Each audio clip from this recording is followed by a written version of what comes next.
What's up, you guys? Ross Sapp, managing editor, FightfulMMA.com.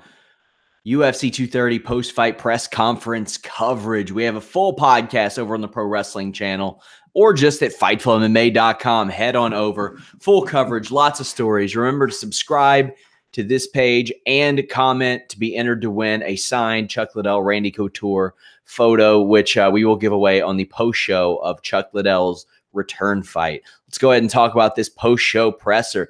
Dana White was up first, that he was surprised at how easily Daniel Cormier dominated Derek Lewis. Praised Cormier for his skills inside and outside the cage, but isn't sure that Brock is next for Cormier. Doesn't know what's next or what's going on with Brock after he's won the WWE Universal Championship. Dana White is a big fan of Israel Adesanya, loves that he always wants to fight, but doesn't want to push him up the card too fast. Dana thought that Jacare looked good and respects him for not wanting to punch Weidman after he dropped him, and Dan Miragliotta didn't step in time. He asks, who deserved the title shot if not for Derek Lewis, and won't try to convince Cormier to stick around if he wants to retire after his next fight, saying if he thinks he's done, he's done. When asked about the Ben Askren trade, he said, quote, if I hated you so bad, why did I do the deal, end quote. Didn't know that he had blocked Askren on Twitter, but says he's unblocked now. They'll start working on fights for 2019 on Tuesday because this card had a lot to do with what they're doing early next year. Doesn't know what's next for Weidman or Lewis, but knows that Israel Adesanya will not get Rockhold next and will not compare Adesanya to Conor McGregor. Has no comment on Nate Diaz, saying, actually forgot he was supposed to be on the card. Dana White did talk to Conor McGregor for an hour last week and says that McGregor wants to rematch Khabib but will fight whoever. Also says that if John Jones slips again, that's it, but they have not spoken to GSP. They are busy working on boxing deals. Israel Adesanya is up next. Gives himself a B- for his performance review. Is out to prove that he is the best fighter, but didn't think that Brunson was well prepared, and that's why he tried to cheat by holding the fence early. Israel Adesanya wanted to face Weidman next if he won, but runs down the middleweight contenders and doesn't sound too interested in anything but a title fight. Does not like the rankings either, and says that he does not rush like a bum when he has a guy hurt. He points to former fighters doing the rankings and says that that's what he thinks would be the best idea. He thinks MMA judging is getting better, but wants a main event level fight next. He's going to take some time off for the holidays after fighting 4 times in the last year. And he says that he almost pulled out of the fight at UFC 230. He had a bad limp, took a week off from training, and had a cortisone shot after checking with USADA to feel better, and pointed out that the Golden Snitch gave him the approval. When asked about fighting Anderson Silva, he responded, it's normal, a reference to the Tommy Toho character. Said, it interests me, but we don't have to do it. He's great. Leave him alone. And ends with, pay me, fuck you. Jacare Sue's up next, said that he wanted to finish strong, but believes he won the second round. Judges had Weidman up 2-0. Says that he 100% deserves a title shot and calls this the greatest victory of his career. He trusted his hands and was upset that the ref caused him to hit Weidman again and said, I told him he's done.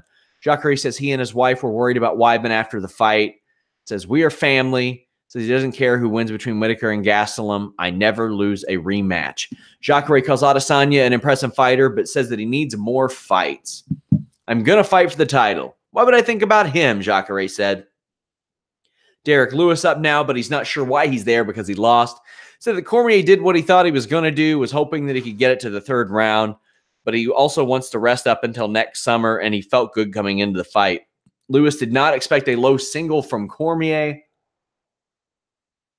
and that was it. Cormier said that he actually sneezed this morning and slipped a disc in his back. Wasn't sure if he would be able to fight, but felt better after taking a nap. It says that his back typically goes bad during a fight camp. But a couple days off, and he feels better all of a sudden. Didn't have that luxury with this fight due to short notice. Was worried about being too cool prior to the fight and his back acting up again. But he's looking at March for his last fight. Could be 2 weeks before his 40th birthday, and is looking forward to time off after fighting 3 times this year. He says that Brock Lesnar can test him because of his wrestling, canceling out his biggest advantage.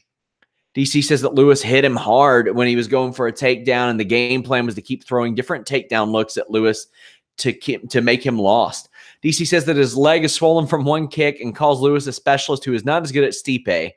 quote, I didn't need to stand with him. He can't grapple with me, end quote. DC said that there were empty seats tonight. He doesn't negotiate with the UFC. He just asked for a certain amount, and they agree. Cormier says he's only fighting Lesnar and or Jones, and says, who are you to grant me anything about Cormier talking to Jones, saying that he won't give him a title shot? Quote, you know you're in some shit when they just handed me the belt back after I lost, end quote. Cormier says he has some great opportunities coming up that he can't share, and that it's outside of WWE, but says they'll make more money than he ever did fighting. If Gustafsson wins and Lesnar can't make the fight, Cormier says he will fight Stipe, believes that Stipe deserves a rematch, but did not want to fight him on 3 weeks' notice. And says you don't have to argue with the company to get your way. He says that he makes a ton of money when he fights and when he doesn't fight, and that USADA was nervous when they tested him after his comments about them following Jones' reinstatement.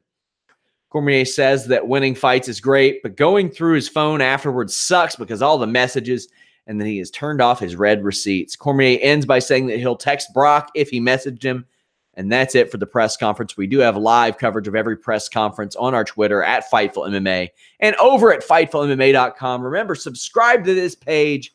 Leave a thumbs up. We're out.